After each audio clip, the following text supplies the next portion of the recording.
boy, just be yourself. If people don't like it if you're being yourself, fuck them.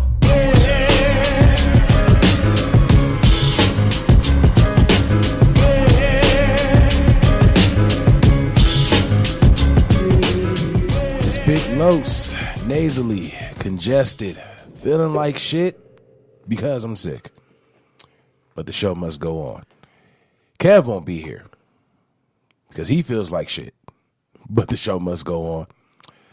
Welcome to another episode of The Noize on iHeartRadio or wherever you're listening. Speaking of that, wherever you're listening, go ahead and subscribe and follow the show. Follow Beat Network at Beat_Network on Twitter, at Beat Network on Instagram, and Facebook.com/BeatNetwork1. Of course, make sure you follow all of the Noize social medias at The Noize Podcast. It's literally the same thing across the board. Now, I believe you heard a slight grunt earlier. Hey. Oh, that was a hey. Oh, okay, got you. Yeah. So there was a hey that was said earlier. So to explain that mysterious voice, I'm just going to go ahead and introduce him. He allegedly has a show on Beat Network called Back to the Classics, but he's been MIA for a little bit. Jay Alonzo, what's going on, bro? What's up? Feeling like shit. Something's going around. Everyone's going down right now. It seems to be pause. Yeah. That seems to be the case at the moment. Yeah, there's definitely something in the water, you know. So for all of the ear hustlers who are also time travelers, or what cinefolks, right? I said the fuck. There you go. For all the ear hustlers that are also cinefolks, where the hell you been?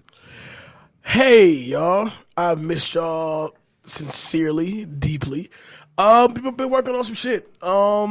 We had decided to take the rest of the year off for the last 2 weeks, so we can properly craft the show that we wanted to get together the schedule for next year. Because a lot of movies come out in '98, so you know we're trying to put together the best schedule. And then the plus, me and you are working on the second year in a row, Real Talk's top 10 best and worst movies of 2017 now.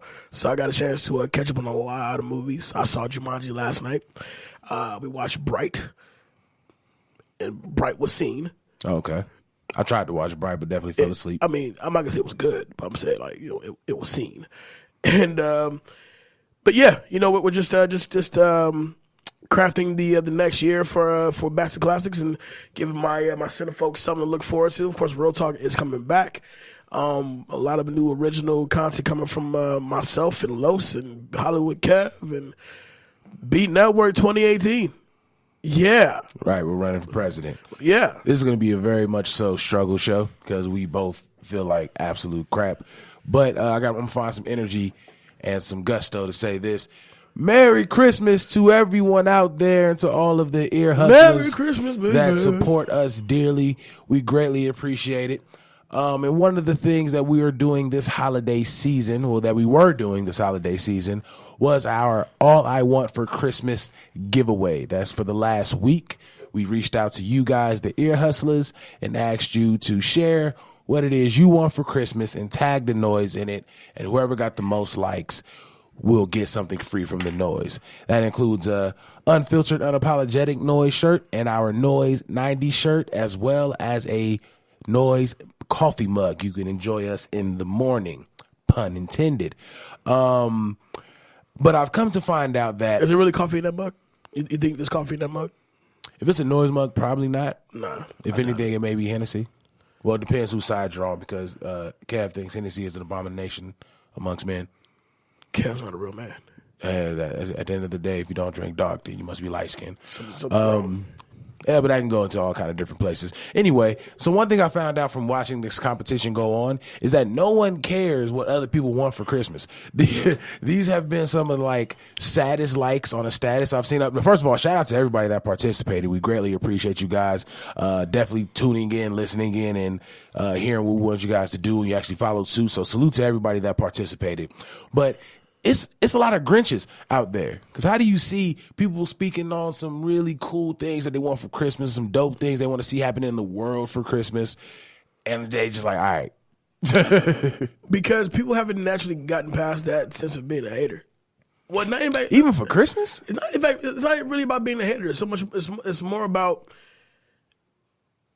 you said, people genuinely don't care. you know, like I can jump on Facebook right now and say, you know what, I want me a 2019 Lexus, not 18, 19. So we're just skipping ahead? Yep, just skipping ahead. 2019 Lexus, fully loaded, and I also want me a nice house on the hill with an indoor pool and an outdoor pool. Shout out to Ray J. And once I actually put that up on my post, I get a bunch of likes. But then you got the people who will jump on your comment and say, nigga, so what? Right, at the end of the day. I just want somewhere to sleep tonight. That's all I really want. But anyway, I say all that to say it's pretty much like the exact same amount of likes across the board for everybody that participated. So we kind of had to go with the one who had like the one up, so to speak. So shout out to our ear hustler, loyal Morgan Bruce. Morgan Bruce, you won the shirts and the mug.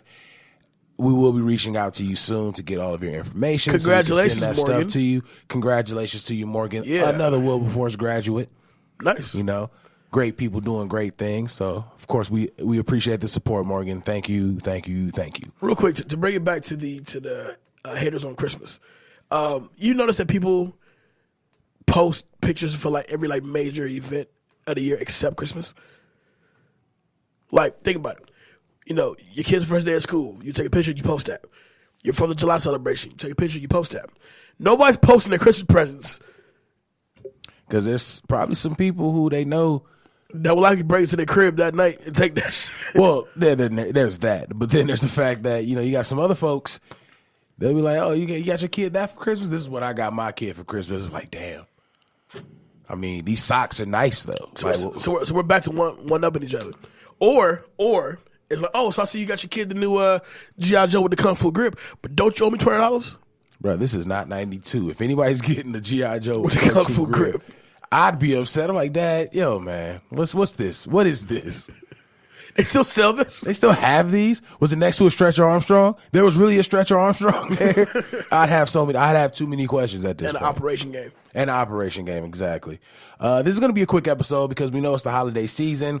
This is coming out Christmas Eve, so a lot of y'all are plotting and planning, getting everything ready for the fictional Santa to come down the chimney when really it's all of our black dollars going to these unappreciative ass kids. Grandma is in the kitchen. Grandma and aunties and moms is in the kitchen right now, prepping the meals for tomorrow.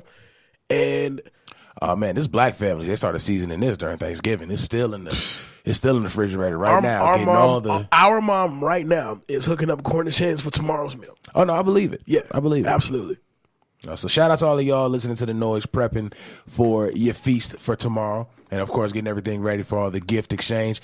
You know what's funny? We haven't opened gifts Christmas morning for like the last decade. No, I disagree. Just last year or the year before that. The last time I did it at mom's house. Nah, we did midnight. No, this was like the next morning for sure.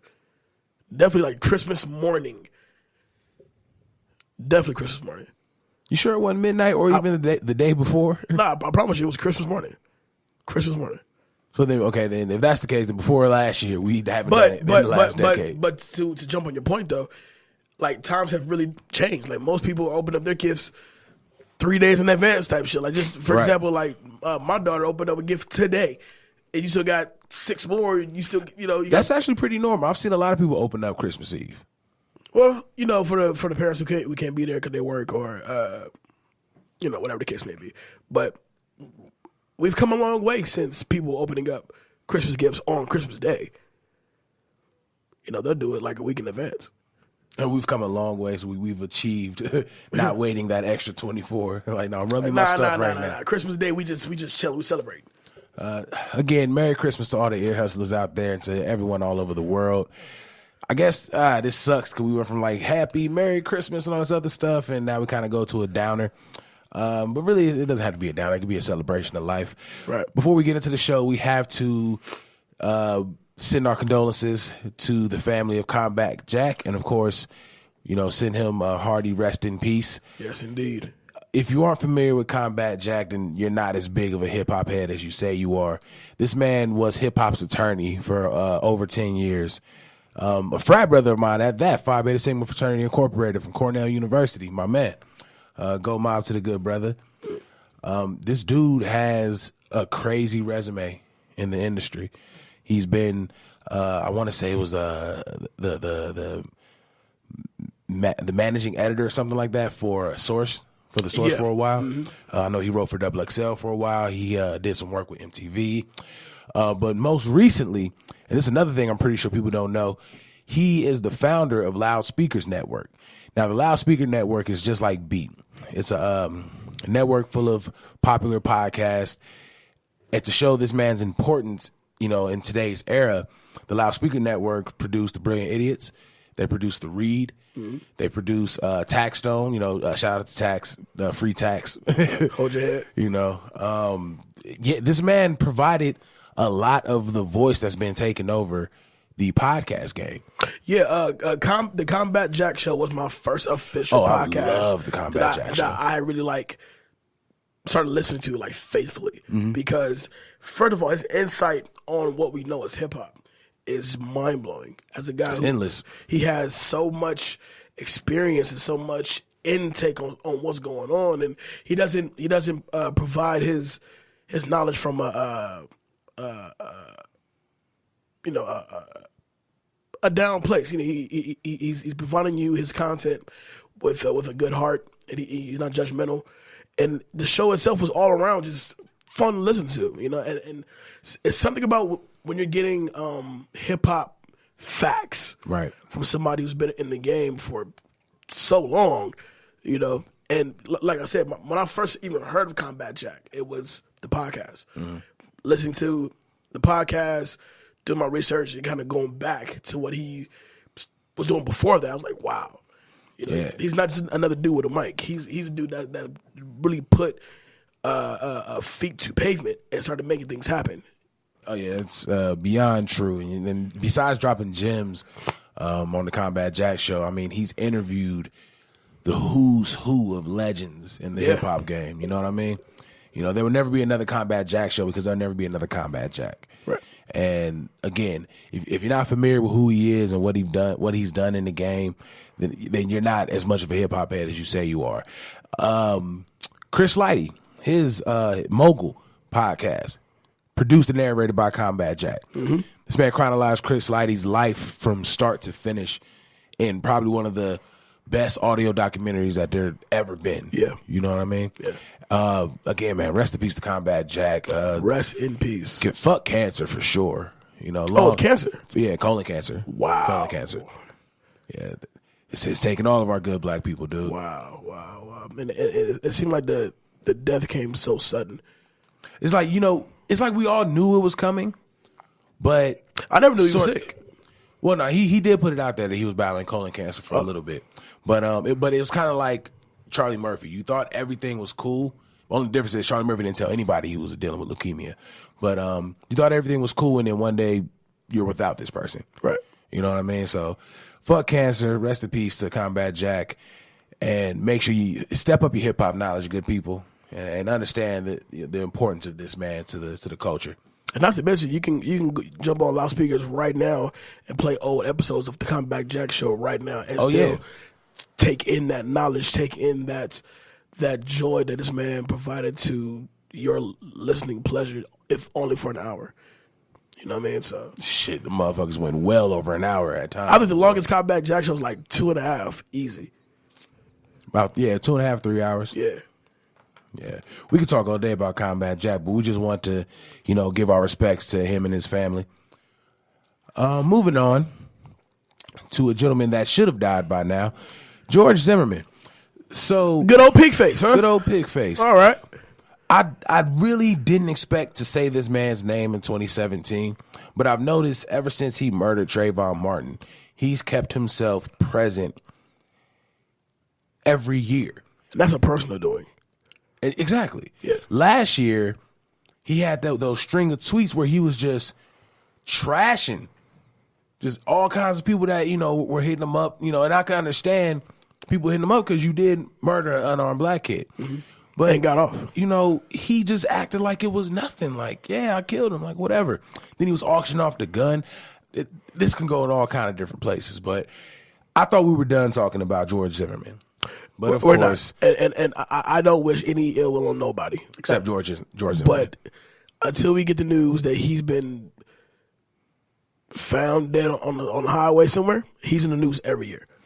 I gotta say I don't share that same sentiment with you because I wish ill will on a lot of people, and majority of them killed unarmed black people. Just being completely honest with you. I hope you fuckers die. I hope some ill shit happens to you. But the reason that we're speaking about George Zimmerman this time around, I'm pretty sure everyone already knows. It's icky. Jigga is working on a documentary about Trayvon Martin. I'm pretty sure it's going to be the exact same way the Khalif Browder story was, which is an excellent documentary. Excellent fucking documentary. Netflix original, so hopefully this will be going to Netflix as well.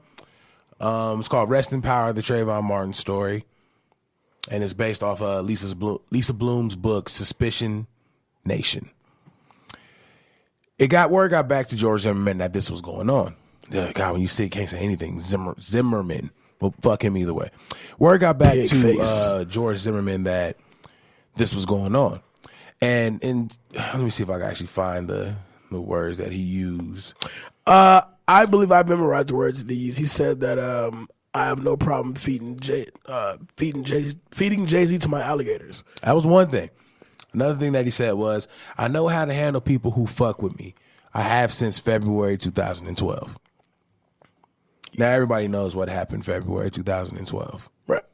The whole reason for the documentary. The whole reason for Zimmerman's even a fucking name now. He's even a prominent name in anything. Right. You can't really call this fuckboy a celebrity, even though they were trying to cash in on having him fight DMX. But I mean, again, this could be a completely different, much longer conversation. Outside of that, the fact that he still chooses to insert himself into this kind of bullshit and everything he's done since killing Trayvon Martin. It's crazy that there are still people who will back like he did what he was supposed to do as an American citizen, and that's protect himself and protect his land and all this other stuff. Let's go back in time for a second. If you remember that fucking phone call, she said, do not pursue him. Mm-hmm. You're chasing somebody with a gun. Yes, he's going to run. Once he realizes you're not backing off of him, yes, he's going to try to save himself. He's going to use that American right that you're saying George Zimmerman used, and he's going to protect himself. Mm-hmm. So if you beat that, you lay low, you chill, you pull an OJ until OJ got caught up. Which is something I find incredibly interesting. Like whether you're, no matter what the race of the victim, no matter what the race of the actual suspect in question, if you beat a murder trial, we should never see your face ever again. You disappear. You literally disappear. We ain't seen shit from Casey Anthony since when? She killed her baby. She killed her baby. You know what I'm saying? You ain't seen her since. But this fucker Zimmerman is like every year he has to be in the news, whether it's beating up his own chick, getting into fights at restaurants by motherfuckers who think he should be beat the fuck up for the shit he's done. And now fast forward to today, you know, we're doing this documentary about Trayvon's life and how you took it. And you really want to come off as if like, well, yeah, I shot him. And I'll shoot you too, Hove. Ever since he got the pass, ever since he got off for killing Trayvon Martin, he's seen it as a joke. He posts pictures of him on vacation and saying the most insensitive shit about Trayvon Martin and the most insensitive shit about the supporters and the mourners of Trayvon Martin. Again, I wish ill will on a lot of people, and George Zimmerman is definitely one of them that really deserves a solid ass 3-piece to the face. And if you want to continue going after that 3-piece, God bless you. 3-piece wouldn't satisfy, man. Zimmerman needs a legit ass beating. I'm talking about kicks, stomps, grab random objects in the room, smash, Hulk smash, all that. But you know, WWE style to a fucking table if you can. You know what kills me? There are a lot of people that get blocked on social media sites for having arguments with racist people, for talking shit about, you know, people who technically should be villainized amongst everybody. Right. And they get blocked for things that they said. George Zimmerman has had the most consistent social media feed ever since he got off. Right. Somehow all of this shit is allowed. But then you also look at the cats who say the racist things and who say the homophobic things, and like they go crazy, they go on tangents, and there's no punishment for them. They're just like, well, they're American, they're speaking their mind, but then as soon as you speak against them, you're in the wrong. And this isn't just talking about blocking on social media. This is just in general. Free speech is not free. Free speech is free, but it depends what you're talking about. Because again, we got a president who said some wild shit, but don't you dare speak against the president, then you're unpatriotic. You're un-American. Fuck him too. Yeah, definitely. I won't say whether or not he is on that list of ill-will people because he's the president, but check back in 4 years. But yeah, man, like I look at all of the things going on and the fact that no one even feels like maybe we made the wrong decision by letting this dude skate. Maybe he really is a piece of shit. And if that didn't help, beating up his white girlfriend should have helped. Threatening her with a gun should have helped because now he's fucking with one of your own. Yeah. And if that didn't help, causing the fight in the restaurant or just being incredibly cruel and insensitive to the loss of a human life. Right. It's so many reasons behind it that white America shouldn't be backing this man. But all of these reasons are why white America is backing this man. Yeah, he's from Florida. I mean, the fucking dude auctioned off the gun that he killed Trayvon Martin with. Why were there bids? That says a lot about the country that we're in. So now you look at they fucking gave it back to him, shit. Yeah, but I mean, but it was still something that happened. It was still something that was allowed to be carried out. Mm-hmm. But then you look at a black businessman like Jay-Z doing something not for you. Obviously, this ain't for you and for your supporters. He's doing something for us and the people that support. And we're going to clearly talk about you in a bad light. You know what I'm saying? You know what we're about to do to your name. But we're not going to do to your name what you already haven't done to your own name. Right. And this isn't for you. So why the fuck do you feel the need to step up and say something? That's one. Two, to my knowledge, George Zimmerman only has one body, and that was a body that he was scared to take. He turned bitch and he took that body. I'm not trying to incriminate Jay-Z, but we know what block he come from. I'm not saying he does, and I'm not saying he doesn't, but there could be some purpose bodies on Jay-Z's record, whether him as the trigger man or someone else is the trigger man. I don't think he was the trigger man. I think he had trigger men. I'm sure it was something. But this ain't the dude that you come at knowing that just because he ain't connected don't mean he ain't connected. Right. At this point, I would just love to get a CNN news feed. Zimmerman caught a wicked heart attack eating some fried food. Nah, man. Apparently, he's on his little healthy journey. He's taking care of himself. I mean, the dude's too happy to die of a heart attack, unfortunately. But that says a lot. A murderer is like super happy. He got off. A murderer is living his best life right now. He got off. We could say the same thing about OJ, but OJ moved a little differently. When he got off, he disappeared for a little bit. When he reappeared, that's when he started fucking up again. The second time around, he's from him serving his time. He became so shit, I'd be happy too if I got out. He became a thug real quick. Real quick. If I just did 10 years and I'm coming out and white women still want to mess with me after I killed my white wife, well, hello. What's up? Good morning. Well, since he's been I think he's been kicked out of like 3 hotels here in Vegas. He's living his best life. And good for him. Like it's fucking golden. Bro, it's like Dave Chappelle said in a joke back in the day. All these niggas in jail. One nigga get off and all of a sudden something's wrong with the justice system. There's all kind of things you can say about O.J. Simpson, but if George Zimmerman can live his best life out here, so can O.J. Because he's living like it's golden. Because he's living exactly like it's golden. He's living like Juice. Juice is on the loose. God damn it. Gotta say rest in peace to Trayvon Martin. No matter how long it's been, it's still something that obviously from what you guys can hear is still heavy on everybody's hearts. The injustices of this country is just something to easily frown at. It's disgusting, for lack of a better word.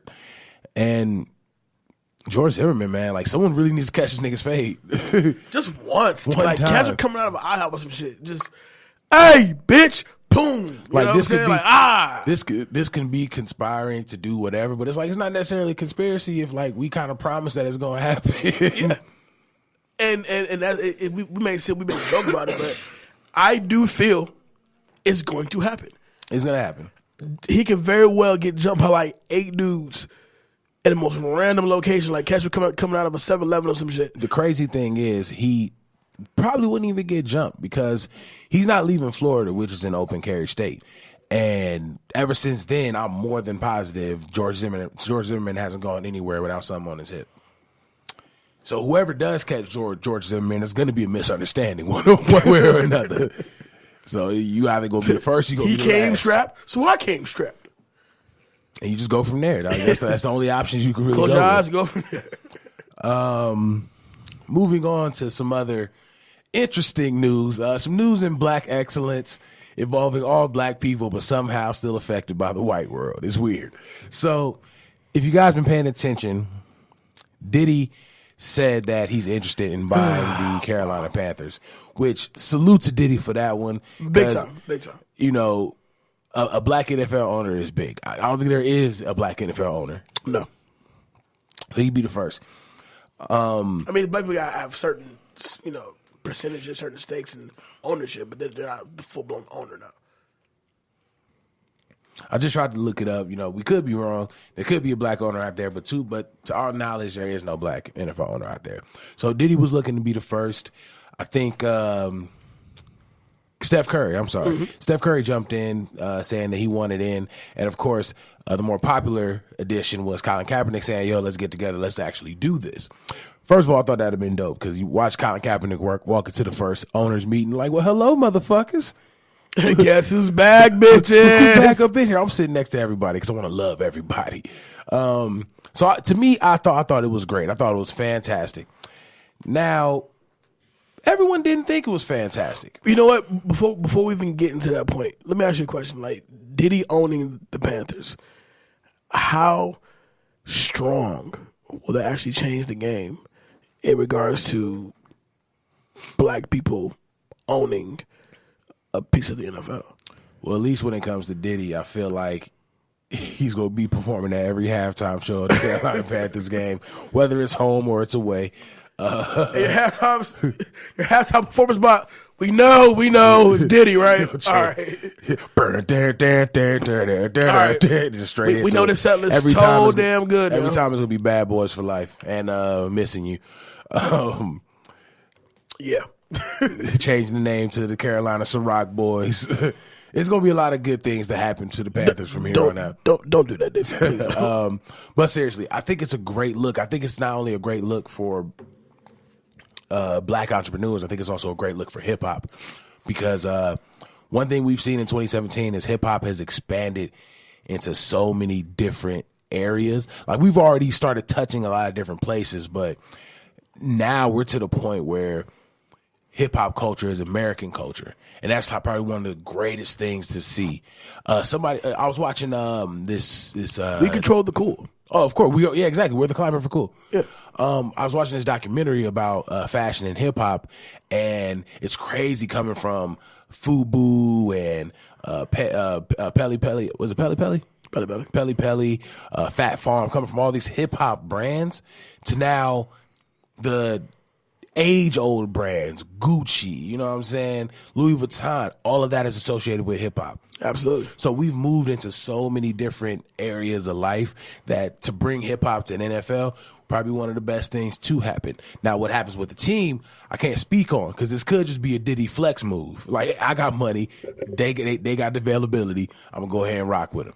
So we don't know what it could do for the actual team, but as far as just for black entrepreneurs and for hip-hop culture, I think it's amazing. And you, sir? Well, I see we're way past cross colors at this point. So that was hip hop, wasn't it? Sure. it was colorful. All right. No, in all seriousness, I think Diddy making this move, if the move can actually happen, is a great thing for not just hip hop. It's a great thing for black excellence and black pride.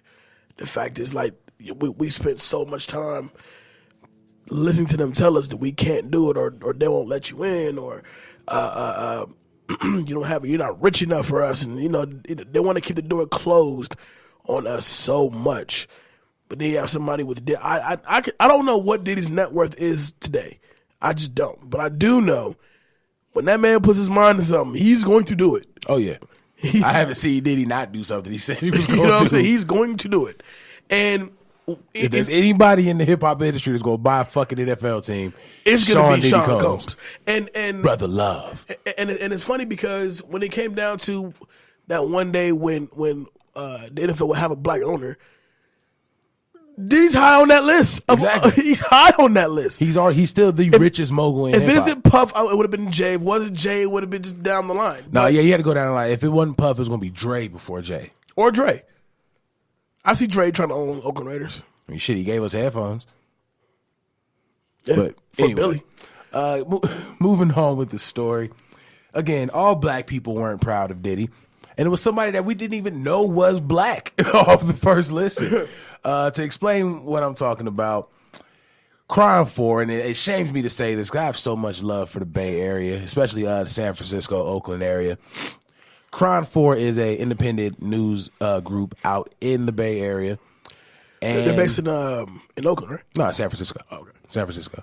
I almost interned for them. There's a long story behind that I will not go into because it's sad. But anyway, two of the reporters, well, one of the reporters, Daria Folsom, was reporting on Diddy showing interest in buying the Panthers. She thought it was a joke. So she ended up bringing on over the phone another reporter known as Henry Wooford. And he said the dude even looks like he's high, just, stay in your lane and stick to music, yada, yada, yada. First of all, the main reason we thought he was white because you thought Diddy had one lane. That's where you fucked up in the first place. Exactly. Diddy has lanes. Son. Multiple lanes. And you see his face on every last one of those lanes. Secondly, to down somebody like that, like somebody with money, somebody that actually has the ability to do something, like, no, stay in your lane. So whose lane is NFL ownership then?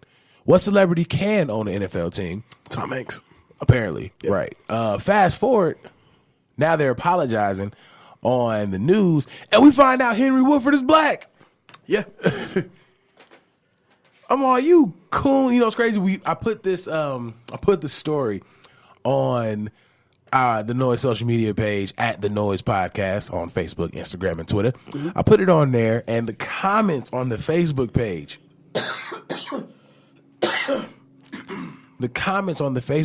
are all the same. Coon ass nigga. Oh, coon ass nigga. Like, there's nothing else that needs to be said. Like, that's exactly how you sound when, as a black man, you shut down black excellence. Like, you sound like a fucking clown.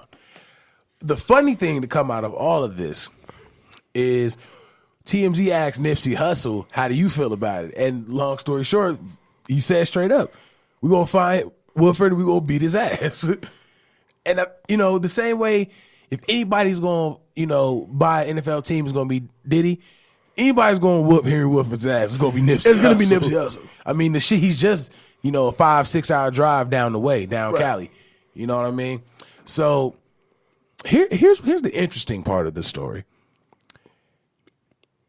Wooford got wind of what Nipsey said, and he said to Nipsey, and I quote, I saw you on TMZ saying you'll beat me down when you see me. That's not what he said. He said I'll beat your ass. But anyway. There's a difference. Yeah. There's a huge difference. Here's your opportunity. I'm old school and only fight for a cause. Let's raise money for the black community. We can box or go MMA style in a celebrity fight. Hug when it's over. Let me know time and place. Pause that. He said we can box or go MMA style and then hug after that. Fuck you. Fuck you. You like if I'll knock your ass and your chin again. So Henry must know some shit because, Henry is so disconnected from the black community that he thinks Diddy can't buy an NFL team and he's cool with fighting a known Crip, Nipsey Hussle. MMA style. Which to Nipsey is just going to be a street fight. Like, all right, so what you're saying is I can lift my leg and kick you? I can do anything to you. That's the go ahead. So no rules. We got to dap up after? Got you. All right. Nipsey, fuck you up. Nipsey responded in a 4-point message tweet. First, I'll beat your whitewash Samuel L. Jackson and Django ass. Second, we rejected you from the black community after you cooned your own people to try to fit in on mainstream TV. Third, I don't hug Uncle Tom's. Fourth, you ain't hard enough and your knuckles ain't scarred enough. That's actually very true. He later tweeted saying, okay, we could do this. Make the prize at least $5 million and I'll do it in between my album promo. Teach this bitch a lesson, and when I knock Cuz out, he got to play The Story of OJ by Jay-Z anytime he go on air. So every time he walk on stage, doom, doom, doom, doom. Still nigga. How you doing? I'm Henry Wilford. Personally, I want to see this shit because I want to see him get knocked the fuck out just for black excellence alone. I just want to see him play Story of OJ. Every time he's on there. That is going to be hilarious. I really want to see that happen. But again, getting back to my point, as an African American in America, how do you down your own brother? How do you not support the cause? And then afterwards, your way of kissing our ass is like, let's do a celebrity fight and raise money for the black community. You don't give a fuck about the black community. Like you said, well, you want us to stay in our lane, just be hip hoppers. And then if I knock you the fuck out anyway, and you don't pay up, then what? Here we are. We just two motherfuckers that probably, it's going to be a shit fight. Let's just be real. This will be a quick one. We just had this shitty ass fight, and now nothing get done for black community. You're more mad at black people now than what you were before. Because black people just beat your ass. Black people just beat you the fuck up. Man, yeah. I'm sorry, yo. Wilford gonna have to catch them hands. Well, when I heard about this story, it was on Hot New Hip Hop, shout out to Hot New Hip Hop.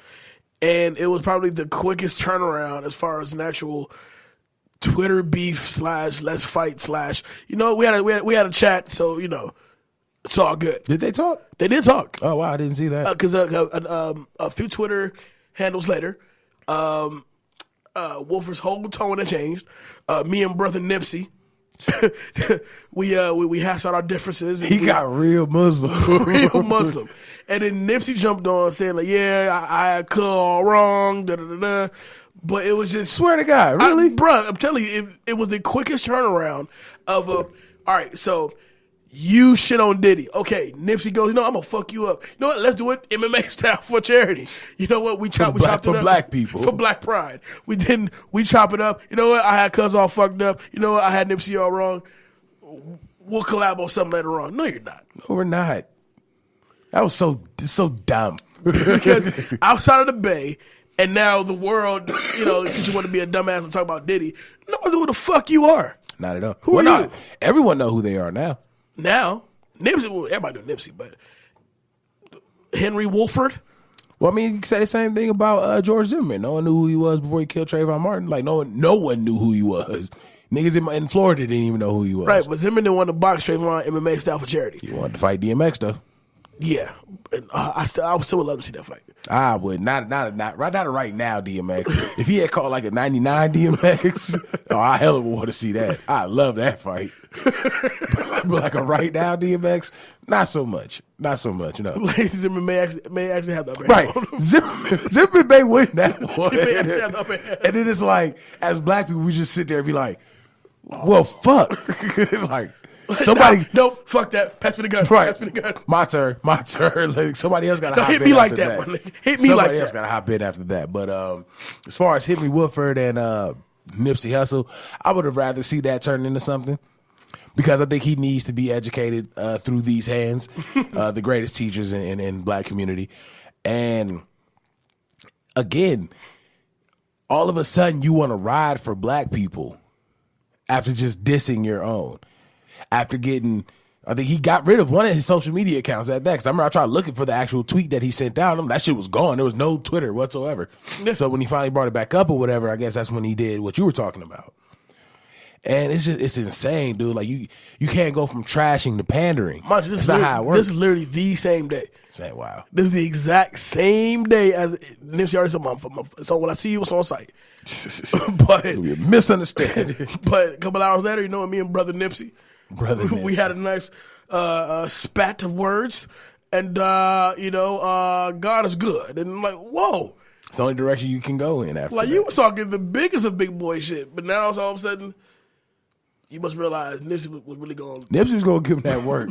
He's really going to make something happen to you. And bro. real talk, it probably wouldn't even been that work. It probably would have been ding, ding, ding, and then the ring would have just flooded with nothing but Crips. I feel like Nipsey. Okay, so I don't know Henry Wolford. I feel like hearing him speak and the things what you've told me about and all that, he's pretty whitewashed up. Very much so. But I feel like Nipsey doesn't necessarily have to ball up his fist. He can slap him around for a good 20 minutes. Yeah, right. He can just embarrass him real quick. And call it George. Yeah, call it a day. Yeah, call it a day. Yeah, like I said, this is going to be a quick episode because, again, this is the holidays. Finally, I just want to touch on really one of the biggest stories in hip-hop. The one that hurt my heart. Yeah, it hurt. It hurt my bad. heart. So, as y'all know, Joe Budden left Everyday Struggle. I rarely agree with academics, but one thing he said on his Twitch account that I strongly agree with was in 2017, Everyday Struggle controlled hip-hop conversation. Yes, it did. Which is so true because a lot of people, a lot of conversation, a lot of ideals surrounding hip hop came from their dialogue. Yeah. At least this year, and that was probably the most entertaining, view-grabbing show Complex had. You know, they're trying to do it with Out of Bounds, but it's not working out. No, the rising of Everyday Struggle brought the traffic to Complex. Oh, definitely. Absolutely. Definitely. It made Complex a household name. Like, people did. I remember when I was starting Beat Network and I was giving people examples of, of what we're trying to do. And I would throw out Complex like, I don't know what that is. You know what I mean? And then they found, you bring up Everyday Struggle now, or you bring up Complex now. Oh, yeah, that's the show with Joe Budden on it, right? They kind of still don't know what it is, but it's like, that's the show with Joe Budden, right? Like, yeah. Yeah, so, the impact of, first of all, the show itself. The show itself almost came out of nowhere. I remember I found the show just on a whim. I'm like, what the fuck is this? And it was like maybe 5 episodes in, something like that, and I started watching it. And I thought it was a brilliant fucking show. Because you literally have these two dynamics representing the two sides, within age in hip hop. You have the Joe representing the old heads and academics representing these new dumbass young folk. And it's like I'm representing them well at that. representing them well at that. But you love the dynamic, you love the conversation, you love the debate. You never know what the fuck Joe is going to say, if he's gonna go off on you about something, or it's a point where I would feel bad for the desk because she was sitting there like she can't control shit. You know what though? First of all, to piggyback off of him going off, nothing's more legendary than how pissed he got off at Lil Yachty. And I'm sorry, I don't fuck with Yachty. They don't know what a 3-6 deal is. I don't fuck with Yachty whatsoever, but he was like, how are you mad at somebody happy? I was like, that's really what Joe Budden is giving you right now. Yeah. Like, man, fuck happiness, fuck cheer, joy, and glee. Fuck that. You're getting fucked right now. You know what I'm saying? But that's like one of the most legendary episodes. But outside of that, there is no Everyday Struggle without Joe Budden. No. I don't think anyone ever watched on Friday when they weren't there. Well, I'm pretty sure some people did. When it comes down to Complex, I've been rocking with Complex for a minute. I've been subscribed to them for a cool amount of time. They're kind of one of the influencers behind what I'm doing here at Beat Network. Right. And, they have different shows on there. They had Hot Ones. They had, the Sneaker Shop where they had a lot of different celebrities come on. But I noticed as their popularity grew, the bigger the celebrities got that was on the sneaker shopping show, and all that really kind of came from Everyday Struggle. When they started having the celebrity guests on there and all that, yeah. No, they had celebrity guests on there for a little bit, but I'm talking about as far as the level of guests. I think M just did the most recent Sneaker Shop episode. Yeah. Charlamagne predicted it. Oh, perfectly. He predicted it to the T that the show would end. And the show would end really because of Joe. But nobody knew the details of the actual resign / firing, whatever, of Joe Budden until Joe himself went on his own podcast, right, and he spoke upon it. And when he spoke upon it, I said, these motherfuckers, because yeah, that's crazy. He when he said that basically they've disconnected from the culture and become more of a conglomerate. Yep. You know, they became more about the money. And then really, you know, if he wasn't fired, I wouldn't have been surprised if he quit, because like you're using me to sell advertising for yourself, and I'm not getting none of that. And this is my creation. This is my creation. I came up with this shit. My name is in the executive producer mentions at the end of the credits. Right. So if they wouldn't have fired him, or if I really don't know what it is, because it's two different stories. Because the way Complex is going at it, they're going at it as if Joe decided to leave. But then Joe and Sin, they're all saying that he was fired. He was let go. And then Academics is just in his feelings, like from the Twitch I watched. And it's just weird. Like, it's a lot of unanswered questions. And this is no shot to Academics. I think Academics is another genius mind in the hip hop for the generation, for sure. For the generation, absolutely. For the culture, for sure. However, you know, Academics yin to Joe Budden's yang. It literally, there is no everyday struggle unless you got Joe Budden on there with you. It worked. And I loved how Nadeska, she stopped being a moderator after a while and was just like, no, I'm going to talk. Yeah. You know, like, it was a perfect mesh. Yeah, it was. And the Jeezy episode, probably one of the best episodes I've ever fucking seen. The Yachty episode, great episode. Fantastic. And then even Migos, of course. Infamous. The Migos thing, yeah, of course. Even Russ jumped on there and he tried to. Wait, is this a W for the Migos? Nah. You don't think this is a W for the Migos? No, because I think their shot at them was trash. If a nigga hating, call him Joe Budden. Pussy? No, bro. No. Matter of fact, I think they get an L too, and the reason why they get an L is because they decided to prolong a beef that really wasn't there, that started back in the fucking summertime when Joe Budden decided he didn't want to talk to y'all no more. Well, I think that's quality control as a whole, because Joe has a problem with Coach K. Joe has a problem with Yachty. He has a problem with the Migos. Like, he's made enemies out of that whole camp. So it's definitely understandable why they would dedicate so much of their time to Joe Budden. You know what I mean? Because in 2017, he definitely made an enemy. And Joe will tell you himself he has a problem with none of them. Shit, I just saw on Joe's Instagram.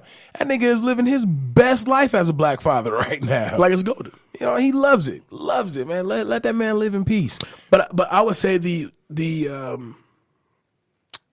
would say that one of the more important things that we need to take away from this parting of ways, we literally watched the birth of Joe Budden, of Media Joe. Media Joe. Yep. Like, you watch him start off super rusty, not knowing what questions to ask, not knowing what to go by. Now, Joe is so heavily into this media shit, I can only respect that.